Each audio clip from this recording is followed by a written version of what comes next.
आमच्या विशेष कार्यक्रमामध्ये आपलं पुन्हा एकदा स्वागत। कार्यक्रमाच्या या भागात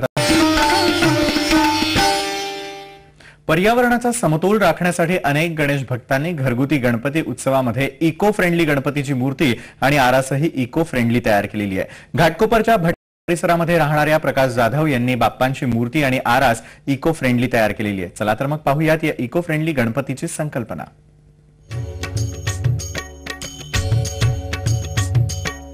गणपती बाप्पा मोरया, मंगल मूर्ती मोरया। झी 24 तासच्या इको फ्रेंडली गणेश स्पर्धेमध्ये अनेक नागरिकांनी भाग घेतलेला आहे।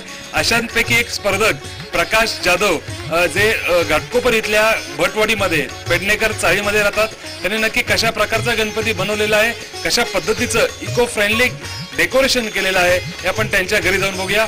चला तर मग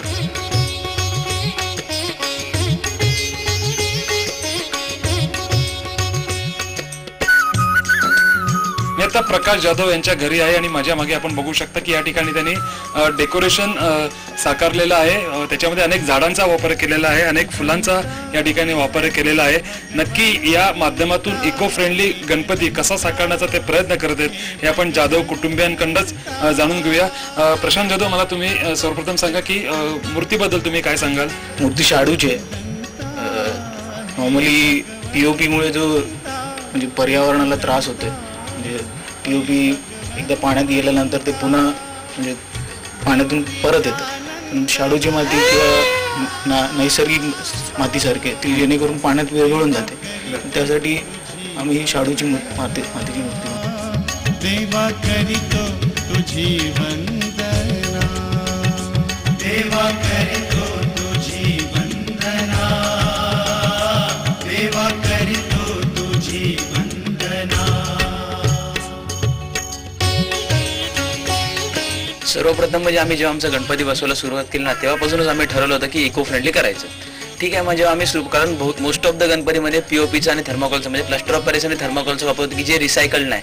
आम्हाला स्टार्टिंग पासून असं जे काय करायचं होतं की जे रिसायकल म्हणजे जे नेचरने आपल्याला दिले ते आपण त्याला वापस नेचरला देऊ शकतो।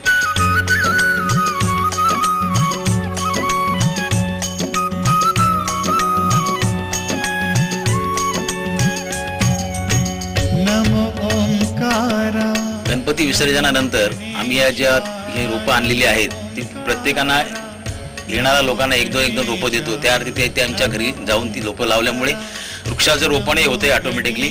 आणि सध्या महाराष्ट्र प्रदूषण मंडळ किंवा इतर लोक महाराष्ट्र गव्हर्नमेंट ओरडते प्रदूषण होते, त्याच्याबद्दल आम्ही थोडासा खारीचा वाटा उचललेला आहे।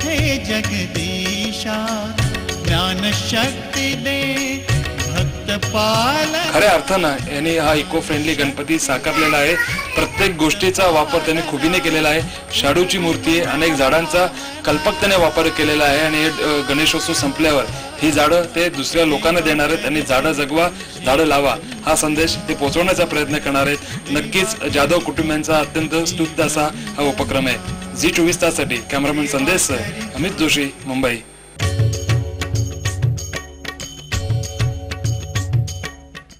गणपती स्पर्धा 2011 या विशेष कार्यक्रमामध्ये आज आपण इथेच थांबतोय। मात्र तुम्ही पाहत रहा झी 24 तास, एक पाऊल पुढे।